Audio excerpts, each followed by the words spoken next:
Hi friends, it's me Sanoof. LACയിലെ അപ്ഡേറ്റിനെ പറ്റി സംസാരിച്ചിട്ട് കുറച്ച് ദിവസമായി. ഇന്നത്തെ വീഡിയോയിൽ LACയിലെ റീസെന്റ് ആയിട്ടുള്ള അപ്ഡേറ്റിനെ പറ്റിയാണ് സംസാരിക്കാൻ പോകുന്നത്. അത് കൂടാതെ ചൈന ഇന്ത്യക്കെതിരെ ഈ വിന്ററിന് മുമ്പായിട്ട് ഒരു അറ്റാക്ക് നടത്താൻ ചാൻസ് ഉണ്ടെന്ന് പറഞ്ഞിട്ട് ന്യൂസ് വീക്ക് എന്നറിയപ്പെടുന്ന US ബേസ് ചെയ്തിട്ടുള്ള പ്രശസ്തമായ പത്രത്തിൽ ഒരു വാർത്ത റിപ്പോർട്ട് ചെയ്തിട്ടുണ്ട്. ഈ ഒരു വാർത്ത എന്താണ്, ഇതിന്റെ പിന്നിലെ കാരണങ്ങൾ എന്താണ്, അങ്ങനെ കുറച്ച് ന്യൂസിനെ കണക്ട് ചെയ്യുന്ന രീതിയിലാണ് ഈ ഒരു വീഡിയോ സംസാരിക്കാൻ പോകുന്നത്. ഇത് വളരെയധികം നിങ്ങൾക്ക് ഹെൽപ്ഫുൾ ആണെന്ന് വിചാരിക്കുന്നു. കാരണം കുറച്ചധികം കാര്യങ്ങൾ ഡീറ്റെയിൽ ആയിട്ട് സംസാരിക്കുന്നുണ്ട്. എൻ്റെ എല്ലാ പ്രിയപ്പെട്ട സുഹൃത്തുക്കൾക്കും ഈ ഒരു വീഡിയോയിലേക്ക് സ്വാഗതം.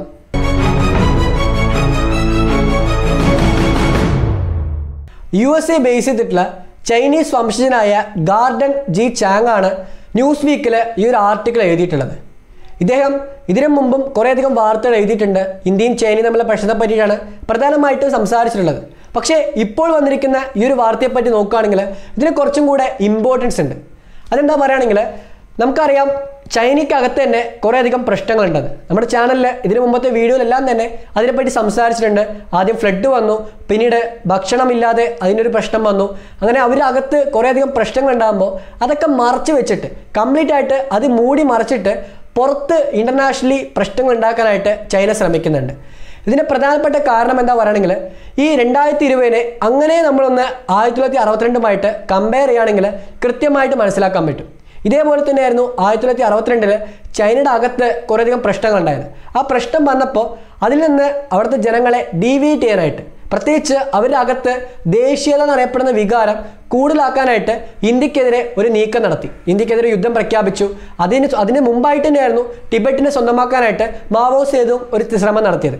സോ അതേപോലെ ഒരു ശ്രമമാണ് ഇപ്പോൾ സി ജിൻപിങ് നടത്തിയിരിക്കുന്നത്.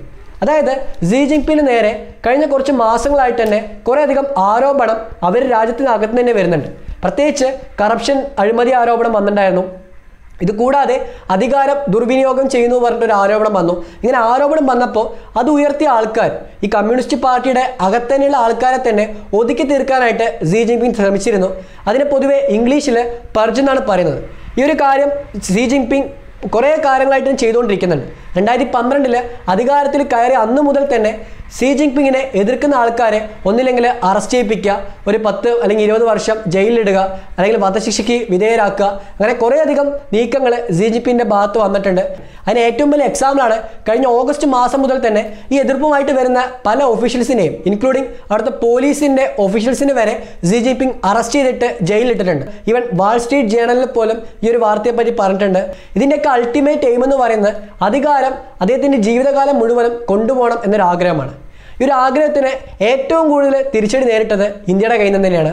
അതായത് ഇപ്പോൾ നമ്മൾ LACയിൽ നോക്കുകയാണെങ്കിൽ പ്രത്യേകിച്ച് പാങ്കോങ് ലേക്കിൻ്റെ സൗത്ത് സൈഡ് 3 വട്ടമായിരുന്നു ചൈന ആ പ്രദേശങ്ങളൊക്കെ പിടിച്ചെടുക്കാനായിട്ട് ശ്രമം നടത്തിയത്. ഈ 3 വട്ടവും ഇന്ത്യൻ ആർമി ശക്തമായിട്ട് തന്നെ അതിനെ പ്രതിരോധിച്ചു. ഇത് കൂടാതെ ചൈന പിടിച്ചെടുക്കാൻ ശ്രമിച്ച സ്ഥലങ്ങളെ ഇന്ത്യ മുൻകൂട്ടി തന്നെ ക്യാപ്ചർ ചെയ്തു. അവിടെ അവരുടെ കയ്യിൽ നിന്ന് തിരിച്ചെടുത്തു. ഈ സ്ഥലങ്ങളൊക്കെ ചൈനയുടെ കൺട്രോൾ ഉണ്ടായിരുന്ന സ്ഥലങ്ങളാണ്. അങ്ങനെ ആ പിടിച്ചെടുത്ത സ്ഥലങ്ങൾക്ക് പുറമെ ബാക്കിയുള്ള കുറച്ചധികം പ്രദേശങ്ങൾ കൂടെ ഇന്ത്യ ക്യാപ്ചർ ചെയ്തു. പ്രത്യേകിച്ച് സൗത്ത് പാങ്കോങ് ലേക്കിൻ്റെ വളരെയധികം ഇമ്പോർട്ടൻ്റ് ആയ ഹൈ പോയിന്റ്സ് ഇപ്പോൾ മുഴുവനായിട്ട് ഇന്ത്യയുടെ കൺട്രോളാണ്.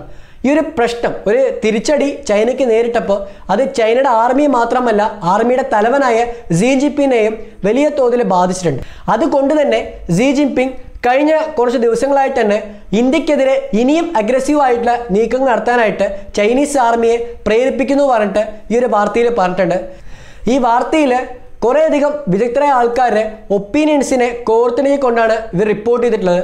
പ്രത്യേകിച്ച് foundation four defence of democracy എന്നറിയപ്പെടുന്ന ഒരു ഓർഗനൈസേഷൻ ഉണ്ട്. ഇത് ആക്ച്വലി ഒരു ഇൻഡിപെൻഡൻ്റ് ആയിട്ടുള്ള ഓർഗനൈസേഷനാണ്. ഇവർ പൊതുവെ ഇൻ്റർനാഷണൽ റിലേഷൻഷിപ്പിനെ പറ്റിയിട്ട് പിന്നെ ഫോറിൻ പോളിസിനെ പറ്റിയിട്ട് ഇതിനെപ്പറ്റിയൊക്കെ സ്റ്റഡി ചെയ്യുന്ന ഒരു ഗ്രൂപ്പാണ്. ഇതിൽ ക്ലിയോ പാർക്കൽ എന്നറിയപ്പെടുന്ന ഒരു വ്യക്തിയുണ്ട്, ഒരു സ്ത്രീയാണ്. ഇവർ ആക്ച്വലി ഇന്ത്യ ചൈന അതുപോലെ ഇന്ത്യ പസഫിക് റിലേഷൻഷിപ്പ് ഇതിനെപ്പറ്റിയൊക്കെ സ്റ്റഡി ചെയ്യുന്നൊരു വ്യക്തിയാണ്. ഇവർ റീസെൻ്റ് ആയിട്ട് ന്യൂസ് വീക്കിനോട് പറഞ്ഞൊരു കാര്യമായിരുന്നു, എന്തായാലും ചൈന ഇന്ത്യക്കെതിരെ ഒരു നീക്കം നടത്തുമെന്ന്. പ്രത്യേകിച്ച് ഇന്ത്യ ഇത്രയും കാലം ഒരു ഡിഫെൻസീവായ നേച്ചറായിരുന്നു കീപ്പ് ചെയ്തത്. പക്ഷേ ഇപ്പോൾ കുറച്ച് ദിവസങ്ങളായിട്ട് ഒരു അഗ്രസീവായ ആക്ഷൻ ഇന്ത്യയുടെ ഭാഗത്ത് വന്നിട്ടുണ്ട്. ഇത് മുഴുവനായിട്ട് പറയണമെങ്കിൽ ഒരു ഡിഫെൻസീവ് അഗ്രസീവായ ആക്ഷനാണ് ഇന്ത്യയുടെ ഭാഗത്ത് വന്നിരിക്കുന്നത്. സോ ഇത് ചൈനയെ വല്ലാതെ പ്രേരിപ്പിക്കുന്നുണ്ട്. ആ ഒരു പ്രേരണ കാരണം തന്നെ ഇന്ത്യക്കെതിരെ ചൈന ഇനിയും കരുക്കൾ നീക്കുമെന്ന് പറയുന്നുണ്ട്. ഇത് കൂടാതെ ഇവർ തന്നെ പറഞ്ഞൊരു കാര്യമായിരുന്നു, ചൈന ഇപ്പോഴും അവരുടെ ഭാഗത്തു നിന്ന് പല കാര്യങ്ങളും മറച്ചു വെക്കാനായിട്ട് ശ്രമിക്കുകയാണ്. അവർക്ക് നേരിട്ട് തിരിച്ചടിയെ പറ്റിയിട്ടും മറച്ചു വെക്കാൻ ശ്രമിക്കുന്നുണ്ട്. അതിന് ബെസ്റ്റ് ഒരു എക്സാമ്പിളാണ് ഇവർ തന്നെ പറഞ്ഞൊരു കാര്യമായിരുന്നു, ഈ ഗൽവാൻ വാലി ക്ലാഷ് ഉണ്ടായപ്പോൾ ഇന്ത്യയുടെ 20 ജവാന്മാർ വീരമൃത്യു വരിച്ചു. അതേസമയം ചൈനയുടെ ഭാഗത്തുനിന്ന് 43 മുതൽ 60ഓളം വരുന്ന ആൾക്കാർ കൊല്ലപ്പെട്ടിരിക്കാമെന്ന് പറയുന്നുണ്ട്. ഇത് അവർക്ക് ലഭിച്ച പല സോഴ്സിൽ നിന്നാണ് അറിയാൻ പറ്റുന്നത്. അതുകൂടാതെ അമേരിക്ക നോക്കുകയാണെങ്കിൽ അവരുടെ ഇന്റലിജൻസ് ടീമും ഇതിനെപ്പറ്റി റിപ്പോർട്ട് ചെയ്തിട്ടുണ്ടായിരുന്നു. ഓൾമോസ്റ്റ് ഒരു 40ലധികം വരുന്ന ഡെത്ത് ചൈനയുടെ ഭാഗത്ത് ഉണ്ടായിരിക്കുമെന്ന് പറഞ്ഞു. പക്ഷേ ചൈന ഇത് കംപ്ലീറ്റ് ആയിട്ട് മൂടി വെച്ചു. ഇത് കൂടാതെ പ്രധാനമായിട്ടും ഈ ഒരു ചൈനീസ് ആർമി തന്നെ മുഴുവനായിട്ട് ഇന്ത്യക്കെതിരെ ഒരു ഡിഫറെൻറ്റ് ടൈപ്പായിട്ടുള്ള വാർഫെയർ നടത്താനായിട്ട് ശ്രമിക്കുന്നുണ്ട് പറയുന്നുണ്ട്. ഇത് മെക്കനൈസ്ഡ് വാർഫെയർ എന്നാണ് റിച്ചാർഡ് ഫിഷർ എന്നറിയപ്പെടുന്ന ഇന്റർനാഷണൽ അസസ്മെൻറ്റ് ആൻഡ് സ്ട്രാറ്റജി സെൻറ്ററിലെ ഒരു ഒഫീഷ്യലായിട്ടുള്ള റിസർച്ചർ പറഞ്ഞിട്ടുള്ളത്. ഇതൊരു റിസർച്ച് ഗ്രൂപ്പാണ്. ഇതിലും പ്രധാനമായിട്ടും ഈ ഒരു ഇന്റർനാഷണൽ റിലേഷൻഷിപ്പിനെ പറ്റിയിട്ടും ഡിഫൻസ് അപ്ഡേറ്റിനെ പറ്റിയൊക്കെയാണ് അവർ റിസർച്ച് ചെയ്യുന്നത്. ഇദ്ദേഹം പറഞ്ഞൊരു കാര്യമാണ്, ഇദ്ദേഹത്തിൻ്റെ ഒരു പുസ്തകമുണ്ട്, 2010 ഈ ഒരു പുസ്തകം പബ്ലിഷ് ചെയ്തത്.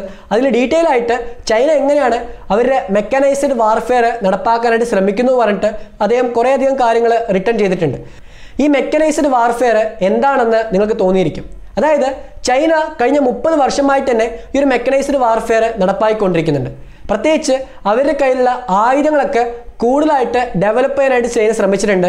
ഇപ്പോൾ അവരുടെ വാഹനങ്ങൾ നോക്കുകയാണെങ്കിൽ അവരുടെ കയ്യിലുള്ള ഇൻഫാൻട്രി കോമ്പാറ്റ് വെഹിക്കിൾ നോക്കുകയാണെങ്കിൽ ഇതൊക്കെ കൂടുതലായിട്ട് ഡെവലപ്പ് ചെയ്തത് ചൈനയുടെ അകത്ത് തന്നെയാണ്. ഈവൻ ഈ ഒരു അതിർത്തിയിൽ പ്രശ്നമുണ്ടായെന്ന് ഇന്ത്യ ഹൈ പോയിന്റ്സ് ക്യാപ്ചർ ചെയ്തു പറഞ്ഞ അന്ന് തന്നെ അതിന് കൗണ്ടറിനായിട്ട് ചൈന ടാങ്ക് അവിടെ കൊണ്ടുവന്നിരുന്നു. ഇത് കൂടാതെ അവരുടെ കയ്യിലുള്ള J-20 എയർക്രാഫ്റ്റ്, J-10 എയർക്രാഫ്റ്റ് ഇതെല്ലാം തന്നെ ആ ഒരു LACയുടെ തൊട്ടടുത്തായിട്ടുള്ള ബേസിൽ അവർ കൊണ്ടുവന്ന് വെച്ചിട്ടുണ്ടായിരുന്നു. ഇങ്ങനെ മുഴുവനായിട്ട് അവരുടെ ആയുധങ്ങൾ കാണിച്ചിട്ട് ശത്രുവിനെ പേടിപ്പിക്കാനായിട്ടുള്ള ഒരു വാർഫെയർ ആണ് ഈ ഒരു മെക്കനൈസ്ഡ് വാർഫെയർ എന്ന് പറയുന്നത്. ഈ ഒരു നീക്കം ചൈന ചെയ്തെങ്കിലും അത് ഇന്ത്യ കണ്ട് പേടിച്ചില്ല. അതിന് പകരമായിട്ട് ഇന്ത്യയും അതേപോലെ തന്നെ ചൈനയ്ക്ക് ഓപ്പോസിറ്റായിട്ട് ആയുധങ്ങൾ വെച്ചു. ചൈന അവരുടെ ഭാഗത്ത് ടാങ്ക്സ് കൊണ്ടുവന്നെങ്കിൽ ഇന്ത്യ T-90 ടാങ്ക്സ് ഇന്ത്യയുടെ ഭാഗത്തും കൊണ്ടുവന്നു. ചൈന അവരുടെ J-20 കൊണ്ടുവന്നെങ്കിൽ ഇന്ത്യ റഫേൽ അംബാല എയർബേസിൽ സജ്ജമാക്കി വെച്ചു. തൊട്ട് മുമ്പായിട്ട് ഇനോഗ്രേഷൻ സെറിമണി നടത്തി. ഇങ്ങനെ ഇന്ത്യയും ചൈനയ്ക്ക് ഓപ്പോസിറ്റ് ആയിട്ട് ചൈനയുടെ മെക്കാനൈസ്ഡ് വാർഫെയറിനെ കണ്ട് പേടിക്കാതെ അതിന് കൗണ്ടറിനായിട്ടൊരു നീക്കം നടത്തിയപ്പോൾ ഇതും സി ജിൻപിങ്ങിന് കനത്ത തിരിച്ചടിയായിട്ട് മാറി. സോ ഇങ്ങനെ രണ്ട് ഭാഗത്തുനിന്നും തിരിച്ചടി വന്നു. ആദ്യം അവർ നടത്തിയ ശ്രമം ഫലം കണ്ടില്ല. അത് കഴിഞ്ഞിട്ട് ഇന്ത്യയെ പേടിപ്പിക്കാനൊരു നീക്കം നടത്തി, അതും അവർക്ക് വിജയിക്കാൻ പറ്റിയില്ല. സോ ഇങ്ങനെ ഓവറോൾ ആയിട്ട് ഒരു പ്രഷർ വന്നപ്പോൾ എന്തായാലും സി ജിൻപിങ് അദ്ദേഹത്തിൻ്റെ ഫേസ് രാജ്യത്ത് സംരക്ഷിക്കാനായിട്ട് ഇന്ത്യക്കെതിരെ ഒരു ലിമിറ്റഡ് വാർ നടത്തുമെന്ന് പറയുന്നുണ്ട്. ലിമിറ്റഡ് വാർ പറയുകയാണെങ്കിൽ ഇത് ചിലപ്പോൾ ലഡാക്കിൽ മാത്രമായിരിക്കാം, അല്ലെങ്കിൽ ചിലപ്പോൾ വേറെ ഏതെങ്കിലും ഭാഗത്ത് സിക്കിമിലോ അല്ലെങ്കിൽ അരുണാചൽ പ്രദേശിലോ ആയിരിക്കാമെന്ന് പറയുന്നുണ്ട്. കാരണം റീസെൻ്റ് ആയിട്ട് അരുണാചൽ പ്രദേശിൽ പോലും ഈ മാനസരോവർ ലേക്കിനടുത്തായിട്ടൊക്കെ ചൈന സർഫസ് ടു എയറിലേക്ക് ടാർഗറ്റ് ചെയ്യുന്ന മിസൈൽ സിസ്റ്റം സ്ഥാപിച്ചു എന്ന് പറയുന്നുണ്ട്. ഈ ഒരു വാർത്തയ്ക്ക് വേറൊരു കാരണം കൂടിയുണ്ട്. അതായത് ചൈനയെ നോക്കുകയാണെങ്കിൽ അവർ പറയുന്നത് അവരുടെ കയ്യിൽ J-20 എയർക്രാഫ്റ്റ് ഉണ്ട്, അത് 5th ജനറേഷൻ എന്ന് പറയുന്നുണ്ട്. പക്ഷേ ഇതൊക്കെ പറയുന്നുണ്ടെങ്കിലും അപ്പോഴും ചൈന കൂടുതലായിട്ട് അവരുടെ കയ്യിലുള്ള സർഫസ് ടു എയർ മിസൈൽ, പ്രത്യേകിച്ച് S-400 ഡിഫൻസ് സിസ്റ്റത്തിനൊക്കെയാണ് കൂടുതലായിട്ട് വിന്യസിപ്പിക്കുന്നത്. ഇതിൻ്റെ പ്രധാനപ്പെട്ട കാരണമെന്ന് പറയുന്നത് അവരുടെ എയർക്രാഫ്റ്റിനെ ഓടിക്കാനുള്ള പൈലറ്റ്സിന് അത്ര എക്സ്പീരിയൻസ് ഇല്ല. കാരണം ചൈന ഇതിനു മുമ്പ് ഒരു യുദ്ധത്തിൽ പങ്കെടുത്തത് 1979 വിയറ്റ്നാം വാറിലാണ്. ആ യുദ്ധത്തിൽ പോലും ചൈനയ്ക്ക് കനത്ത തിരിച്ചടി നേരിട്ടിരുന്നതാണ് ഇന്റർനാഷണലി പല മാധ്യമങ്ങളിലും റിപ്പോർട്ട് ചെയ്തിട്ടുള്ളത്. ഈ ഒരു എക്സ്പീരിയൻസിന്റെ കുറവ് കാരണമാണ് ചൈന ലഡാക്കിന് പുറമെ ബാക്കിയുള്ള LACയുടെ ഭാഗത്തും ഈ defence system, air defence system സ്ഥാപിക്കുന്നത്. അത് നമുക്ക് കൃത്യമായിട്ട് മനസ്സിലാക്കാൻ പറ്റും.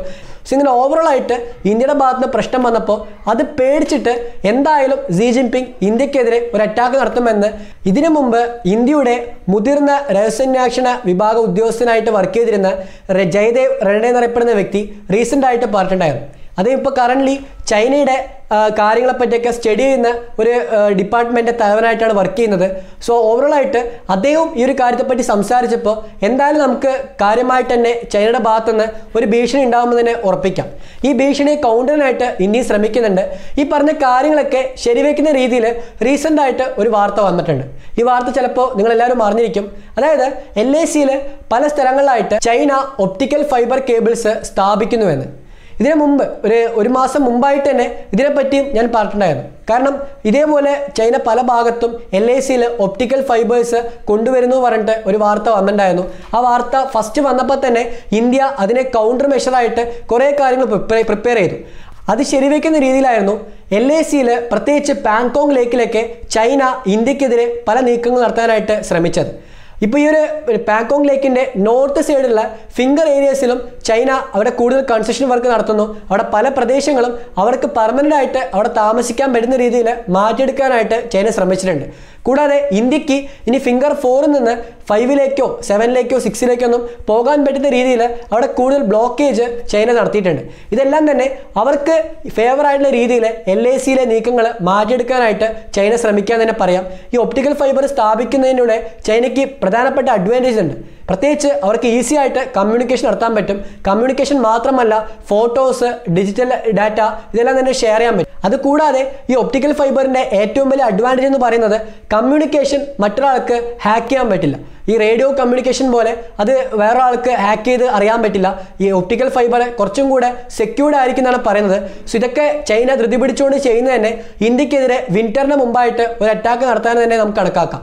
അതെന്തുകൊണ്ട് ചോദിക്കുകയാണെങ്കിൽ വിന്റർ വന്നു കഴിഞ്ഞാൽ ചൈനയുടെ ഭാഗത്തുള്ള സോൾജേഴ്സിന് പല പ്രശ്നങ്ങൾ ഫേസ് ചെയ്യേണ്ടി വരും. ഇതിന് മുമ്പത്തെ വീഡിയോ പറഞ്ഞതാണ്, യഥാർത്ഥ ചൈന ബേസ് ചെയ്തിട്ടുള്ള ഹാൻ ചൈനീസ് എന്നറിയപ്പെടുന്ന ആ ഒരു വ്യക്തികൾക്ക് ടിബറ്റിൽ അതുപോലെ ഈ ഒരു ലഡാക്കിലുള്ള തണുപ്പിനെ അതിജീവിക്കാൻ പറ്റില്ല എന്ന് പറയുന്നുണ്ട്. ഇവരൊക്കെ ട്രെയിനിങ്ങിന് മാത്രമായിട്ടാണ് ഈ ഒരു ഭാഗത്തേക്ക് കൊണ്ടുവന്നത്. പക്ഷെ ഇപ്പോൾ ഇത്രയും ഒരു പ്രശ്നമായപ്പോഴായിരുന്നു കൂടുതൽ ട്രൂപ്സിനെ അവിടെ കൊണ്ടുവരണം എന്ന് പറഞ്ഞിട്ട് ഇവരെയൊക്കെ അവിടെ തന്നെ സ്ഥാപിച്ചത്. ഇവരെല്ലാവരും നവംബർ ടു ഏപ്രിൽ വരെയുള്ള മാസങ്ങളിൽ ലീവിനായിട്ട് തിരികെ നാട്ടിലേക്ക് പോണവരാണ്. അവിടെ നോർമലായിട്ട് ഈ ടിബറ്റിൻ്റെ ഭാഗത്തുള്ള സാധാരണ അവിടെ തന്നെയുള്ള ആൾക്കാരെയാണ് ഈ LACയിലൊക്കെ ചൈന അവരുടെ പട്ടാളക്കാരായിട്ട് ഈ വിന്റർ സീസണിലൊക്കെ നിയമിക്കുന്നത്. കാരണം അവർക്ക് മാത്രമേ വിന്ററിനെ അതിജീവിക്കാനുള്ള ഒരു കപ്പാസിറ്റി നാച്ചുറലി ഉള്ളൂ. ഇത് ചൈനയ്ക്ക് അറിയാം. അതുകൊണ്ടാണ് ചൈന ഈ ഒരു വിന്ററിന് മുമ്പായിട്ട് തന്നെ ഇന്ത്യക്കൊരു കൗണ്ടർ അറ്റാക്ക് നൽകിയിട്ട് ഒരു ലിമിറ്റഡ് വാറായി നടത്തിക്കൊണ്ട് അവർ രാജ്യത്ത് ഞങ്ങൾ ഇന്ത്യ ഒരു അറ്റാക്ക് നടത്തി പറഞ്ഞിട്ട് കാണിക്കാനായിട്ട് ശ്രമിക്കുന്നത്. ഇതൊക്കെ കൂടെ കണക്ട് ചെയ്യുകയാണെങ്കിൽ പല കാര്യങ്ങളും നമുക്ക് മനസ്സിലാക്കാൻ പറ്റും. എന്തായാലും ചൈനയുടെ ഭാഗത്തുനിന്ന് ഒരു റെസ്പോൺസ് ഉണ്ടാവും തന്നെ പറയാം. നമ്മൾ ഒരിക്കലും നമ്മുടെ ശത്രുവിനെ അണ്ടർ എസ്റ്റിമേറ്റ് ചെയ്യരുത്. ശത്രുവിൻ്റെ ബലം എന്താണ് നമ്മൾ മനസ്സിലാക്കിയിട്ട് ശത്രുവിൻ്റെ വീക്ക്നെസ് എന്താണെന്ന് അറിഞ്ഞുകൊണ്ട് ശത്രുവിനെ കറക്റ്റായ സമയത്ത് അറ്റാക്ക് ചെയ്യണമെങ്കിൽ നമുക്കതൊരു വലിയൊരു അഡ്വാൻറ്റേജ് മാറ്റിയെടുക്കാൻ പറ്റും. ഇത് റീസെൻ്റ് ആയിട്ട് നടന്ന പല കാര്യങ്ങളിൽ നിന്ന് ഇന്ത്യ തിരിച്ചറിഞ്ഞിട്ടുണ്ട്. ആ തിരിച്ചറിവ് ഇനിയുള്ള ദിവസങ്ങളിലും കൂടുതൽ ഹെൽപ്ഫുൾ ആകുമെന്ന് വിചാരിക്കാം. സോ ഇത്രയും കാര്യമായിരുന്നു ഈ ഒരു വീഡിയോയിൽ പറയാൻ വിചാരിച്ചത്. ഈ ഒരു വീഡിയോ പറ്റിയുള്ള നിങ്ങളുടെ അഭിപ്രായം താഴെ കമന്റ് ബോക്സിൽ രേഖപ്പെടുത്തുക. വീഡിയോ ഇഷ്ടമായെങ്കിൽ ലൈക്ക് ചെയ്യുക, നിങ്ങളുടെ ഫ്രണ്ട്സിന് ഷെയർ ചെയ്ത് കൊടുക്കുക. സോ മറ്റൊരു വീഡിയോ ആയിട്ട് വീണ്ടും കാണാം. എല്ലാവർക്കും bye. Thank you for watching my video. Jai Hind.